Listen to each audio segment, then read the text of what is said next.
Filosofía del anarquismo. Carlos Malato. Capítulo 9. Defensa social. La anarquía desde el punto de vista militar. Si hay un estado absolutamente opuesto a la anarquía, desenvolvimiento libre y pacífico de los individuos, es el estado de guerra, resto del salvajismo de las edades prehistóricas. Considerada hoy la guerra muy justamente como una plaga, fue el estado normal de los seres humanos cuando apenas desposeídos de la más grosera animalidad, extraños a toda concepción moral y a toda idea abstracta, tuvieron que combatir desesperadamente por el derecho a la vida contra las fieras, primero, y después, entre ellos. El hombre no es ya un dios caído que se acuerda de los cielos, como afirma un poeta mentiroso, y las ciencias que hoy reconstituyen su origen, nos lo muestran señalando sus lentas etapas al través de los siglos, por la bestialidad, la antropofagia, la esclavitud y el servilismo feudal. A medida que se aleja de su punto de partida, que las masas aprenden a pensar, en una palabra, que la humanidad se constituye, la guerra es menos frecuente, y excita más el horror. En nuestros días, se reglamenta el derramamiento de sangre. Se respeta a los prisioneros de guerra, y a los heridos se les recoge, y se les cuida. Ciertamente, las luchas entre las naciones son más sangrientas que lo fueron de tribu a tribu, y, si la revolución social universal no pone orden, las guerras de raza producirán espantosas hecatombes. Pero si por consecuencia de los incesantes progresos en las máquinas militares, y por el mayor número de combatientes, las modernas batallas parecen más temibles, estos duelos entre pueblos ocurren ahora, en intervalos más alejados. La concupiscencia de un jefe, los resentimientos de un rey ya no los pueden ocasionar. Hace falta todo un conjunto de causas que invocan con más o menos propiedad los jefes de Estado para justificar la cruel necesidad del derramamiento de sangre. En otro tiempo, la lucha cuerpo a cuerpo engendraba la estúpida admiración de la fuerza física, elemento suficiente para determinar la victoria. La invención de la artillería fue toda una revolución en el arte de aniquilarse. Eliminó progresivamente las pesadas armas defensivas casco, coraza, escudo, reemplazando los sangrientos pugilatos por sabias combinaciones. Hoy la guerra se ha convertido exclusivamente en una cuestión de cálculos. El tiempo de las cargas de caballería, de los asaltos a la bayoneta, y de todos estos procedimientos fantásticamente brillantes han pasado. La furia es aniquilada por la potencia superior del fuego. El soldado que ya no prepara su cartucho, mordiéndolo, que no cala la bayoneta, y que muy pronto no oirá los estampidos de la artillería, apagando los quejidos de los agonizantes, no será excitado por el olor de la pólvora, por el sofocamiento del humo, todo este ardor del combate que le comunica un ficticio poder.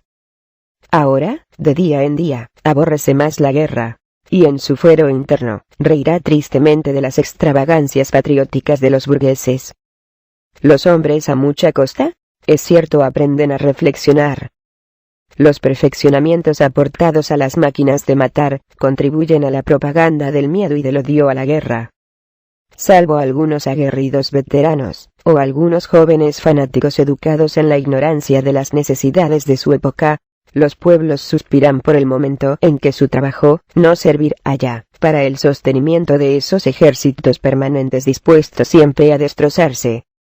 A despecho de las reformas, la tropa constituye en manos de la casta gubernamental un arma dirigida especialmente contra el pueblo.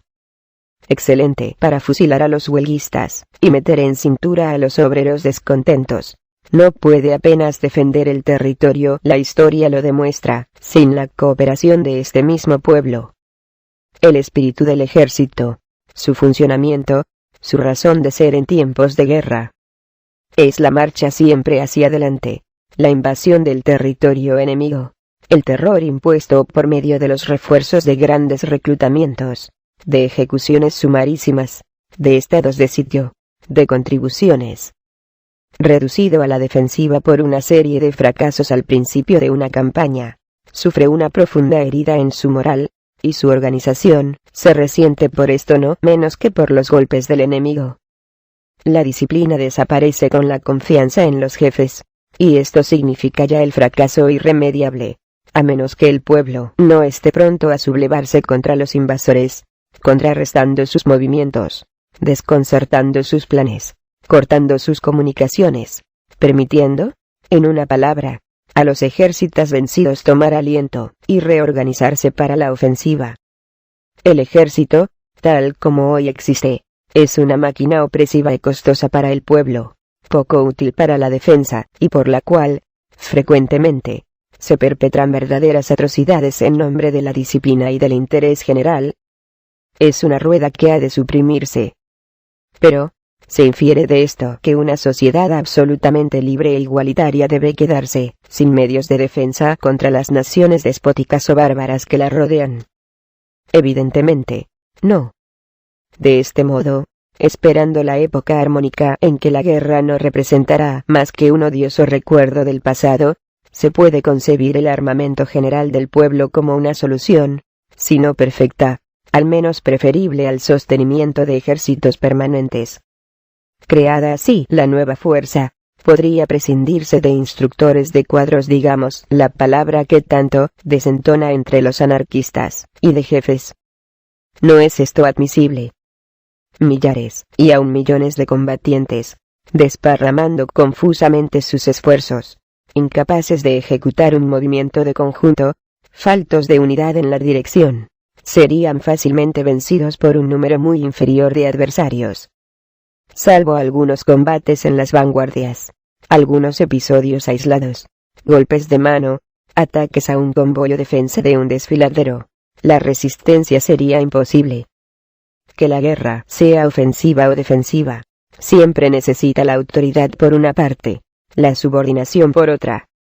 Ciertamente, los esfuerzos de un pueblo defendiendo sus hogares, revisten carácter distinto a la invasión de ejércitos despóticas.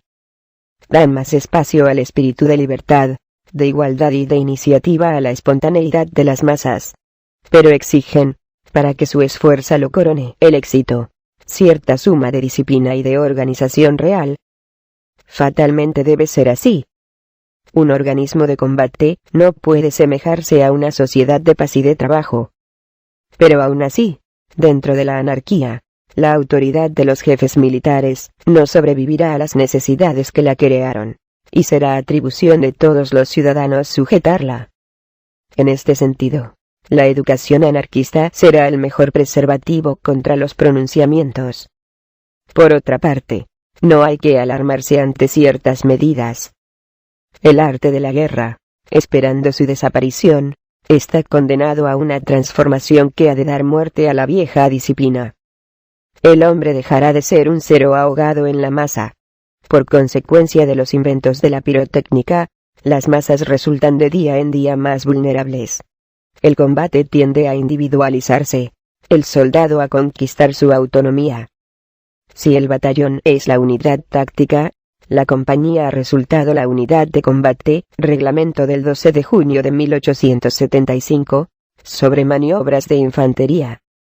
Con los cañones de 24 kilómetros de alcance y los fusiles de repetición, este orden parece aún demasiado compacto. La verdadera unidad de combate se reducirá a una veintena de hombres, y la unidad táctica a un centenar. ¿Será esta la guerra de los francotiradores, la más apropiada para un pueblo que se defiende en su territorio?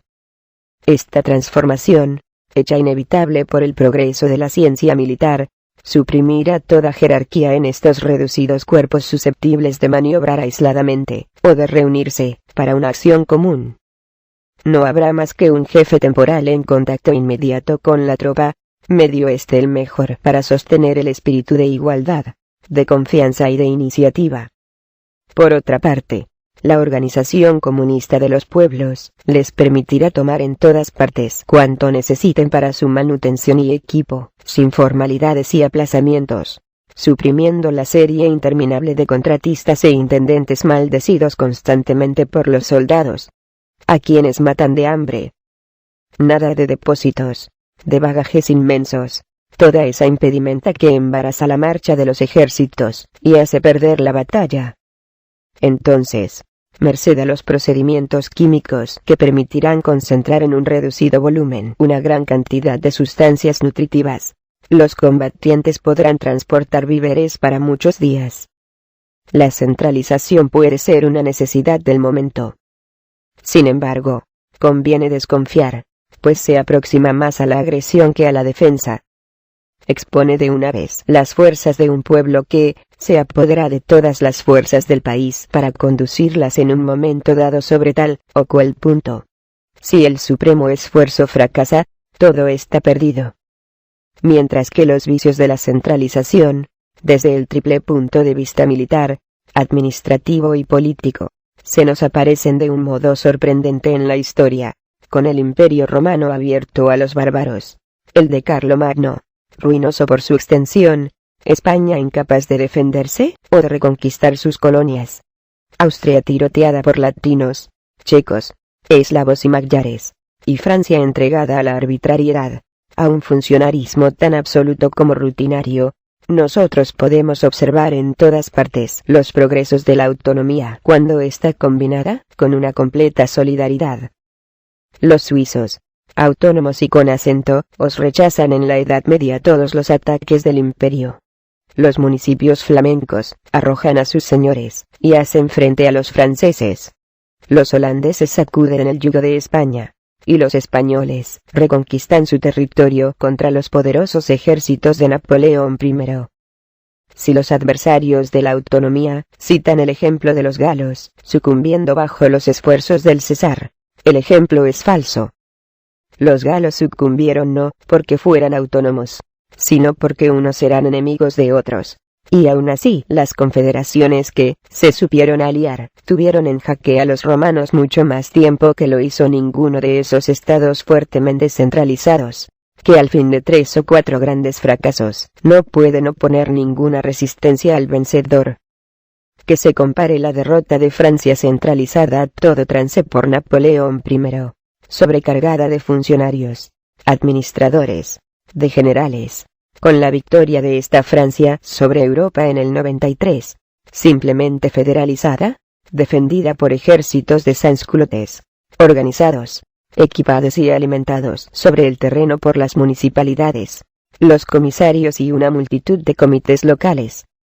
A un día siguiente de la guerra franco-prusiana de 1870-71, Juárez, desde México, con su experiencia de viejo guerrillero, escribía que la verdadera táctica que debieron haber empleado los franceses para extenuar y destruir a sus adversarios era la creación de una multitud de pequeños ejércitos de 10 a 15.000 hombres, fáciles de conducir y de aprovisionar, en vez de esos grandes ejércitos de 100.000 hombres, dislocados al menor choque, y que se desbandan bajo el mando de jefes traidores o incapaces. Las luchas de todas clases que precederán a la revolución social han de demostrar que este método es el mejor para una guerra defensiva. Esto en lo relativo a los combates a campo raso. En cuanto a la resistencia de las poblaciones, los medios científicos jugarán un importante papel. Una ciudad, como París, Londres, Berlín, tiene recursos incalculables. Todos los ejércitos de asedio quedarían destruidos bajo la lluvia de fuego o lanzada por los aerostatos. Se los tragaría la tierra, abierta por medio de sustancias explosivas. Caerían fulminados por la electricidad. Nada de ciudadelas, de fortificaciones, de muros almenados. Todo esto ha pasado de moda y debe archivarse en el Museo de Antigüedades, juntamente con el casco y la coraza. Agoniza la antigua barricada, y en vez de las garitas en que hacían la guardia los centinelas, arma al brazo, se extenderán fortificaciones movibles, líneas férreas ocupadas por locomotoras armadas de poderosos cañones, mortíferos e invisibles para el enemigo. El descubrimiento de la dirección de los globos dará por resultado, un día, muy pronto quizá, hacer la guerra tan espantosa como imposible. Aún no se ha resuelto el problema de la navegación submarina, pero el genio del hombre lo alcanzará. Entonces, esos acorazados gigantescos, a pesar de sus aparatos protectores, de sus blindajes y de sus redes, estarán a merced de los invisibles torpederos. 10 hombres en una cáscara de nuez pueden hacer saltar uno de esos monstruos con todo su equipo. Esta es la revolución de la táctica, tanto en el mar como en la tierra. Se descubre fácilmente que todo contribuye a destruir esta máquina militar anticuada, opresora y disciplinada. Los ejércitos permanentes serán reemplazados por la acción espontánea del pueblo entero. Si esta organización admite en tiempo de crisis la autoridad fundada sobre el talento y justificada por las necesidades, esto no será más que un accidente que acaba cuando desaparece el peligro. Por otra parte, esto debe ser un enérgico estimulante para los propagandistas del socialismo internacional. No cabe duda que, cuando los gobiernos hayan desaparecido, aniquilados por la cólera de las masas, y se hayan destruido las fronteras, desaparecerá entre los seres humanos todo motivo para la guerra. Fin del capítulo 9. Defensa social. La anarquía desde el punto de vista militar. Filosofía del anarquismo.